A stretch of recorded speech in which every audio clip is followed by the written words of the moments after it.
Hey guys, Short Shot Midget here. So I'm doing a video on a friend's P80 Glock 17. So he built this about a year ago, and I helped him learn how to build one.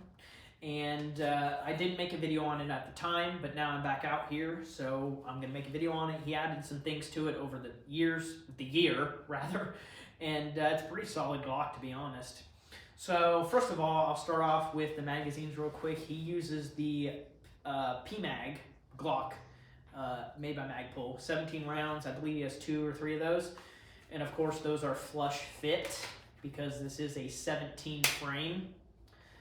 Now again, it is a P80, so this is a home build. It is in the color gray on the frame. I will give you some close-ups in a moment so you can see the red dot. You can look at it close up, but it is gray. From this distance you may not be able to tell, but I promise that's what it is. So I'll just start from the bottom on the frame. We have a Hogue rubber grip, and basically it just thickens it up a little bit. It's pretty comfortable. Personally, I don't have any on my Glock, but it gives you some finger grooves, and it actually lines up pretty well, so it's decent. I mean, to each their own. I am going to shoot this tomorrow. The last time I did shoot this, it didn't have that on there, but it's not a make or break thing, to be honest. It's pretty nice. Just the basic parts kit for the frame. So you have the standard trigger. The magazine catch is the standard length. I don't believe it's the extended. Actually, it is. It is the extended magazine catch, it looks like. It does have a 1913 rail in the front. I believe he is going to buy a flashlight for it, so that is going to be an addition eventually. This is a home defense gun for him, so a flashlight would make a good addition. So the slide on here is made from Brownells. That's actually where he purchased it as well. It's obviously a Glock 17. It does have a cut on the top here, which is pretty solid. Just lightens it up a little bit. Looks cool as well. It does have front serrations and rear serrations. You're going to have to excuse me on the finish of the slide. I'm not 100% sure what it is. I'm thinking it's a PVD coating because it's really nice and smooth. It's a nice coating, whatever it is. There's not a single scratch on this thing. And for having it a year is pretty impressive. I believe he has close to 1,000 rounds through this thing, and it's been pretty reliable. The first time we actually put this together and took it out to the range, I'd say it took about 200 rounds for it to break in. The magazine springs were really tight, so it was slowing the slide velocity down, so it wasn't cycling all the way. You know, after, it was probably more like 150, maybe 100 rounds that it actually started cycling properly. And again, he's had about 1,000 through it, and it's been very reliable. So an awesome, reliable handgun, again, for home defense. Onto the barrel, it is using a Faxon barrel. Again, I will provide you with a close-up. It literally says Faxon on it. Faxon, however you want to pronounce it. It does say 9x19 G17. That's literally what it's made for. So the barrel is about 5 inches. The sights on here are tritium iron sights. They are made by True Glow.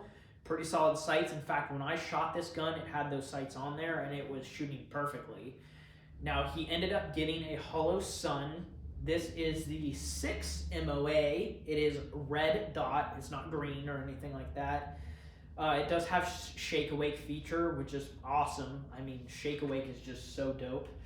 The fact that you can have it on and just, you know, laying by your bed, somebody busts into the house, you rack one in the chamber, and you're ready to go. Now, he does use SIG hollow points. They are 124 grain. That's not what, that's just FMJ that's in here right now, but he uses the 124 grain V Crown by SIG.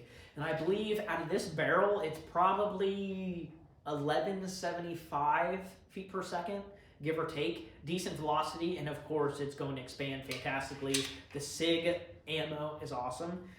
Now, moving forward, we have the muzzle brake. This is made by KT Crafts. Now, this keeps making an appearance on my YouTube channel because my brother has one. He has one, and I'm going to be uploading a video on a second Glock of his that has one on there. That should be up in 2 or 3 weeks, just as a little teaser on that.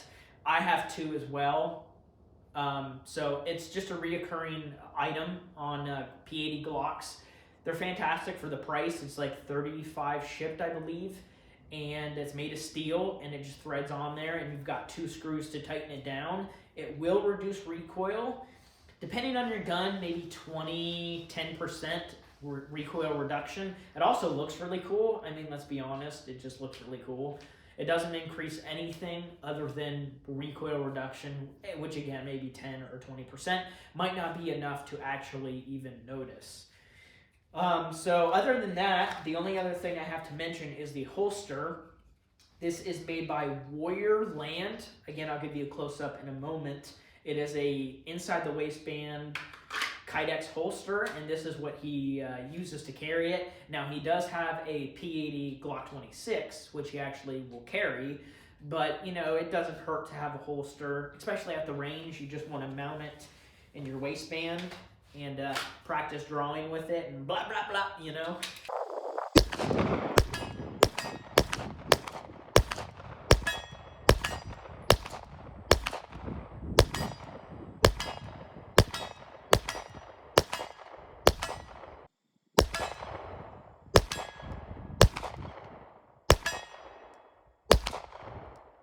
The Glock close up. Again, there's the tritium sights, and then there's the red dot. Again, 6 MOA, so it is a pretty big dot. It does have the hollow, or the, what am I trying to say? These. Break yourself, fool. It does have a solar panel on the top, but we did set it up for manual mode, is what the manual says, which basically it'll pull the power off the battery instead of the solar panel, so it's a lot brighter, as you can see there. Now, I believe he's only shot this at maybe 40 yards, give or take. We're going to be pushing it out tomorrow, 75, maybe even 100 yards.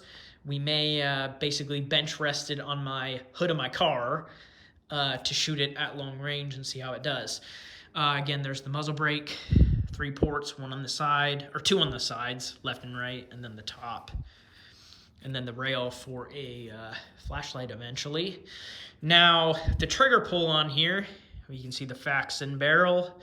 Now, the trigger pull is, I'd say, probably 7 pounds. It's on the heavier side of a Glock trigger. And again, it has seen quite a bit of use, so he may end up upgrading the trigger eventually.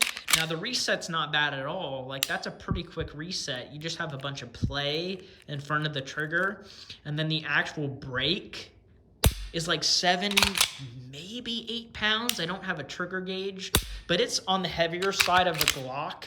I have one Glock that's about as heavy as this, so he might be upgrading the trigger eventually on this, but for now, it shoots great. It really does. Again, I shot probably 100 rounds out of this last year, and it's actually really accurate. So I don't have any complaints, but, you know, there's always room for improvement.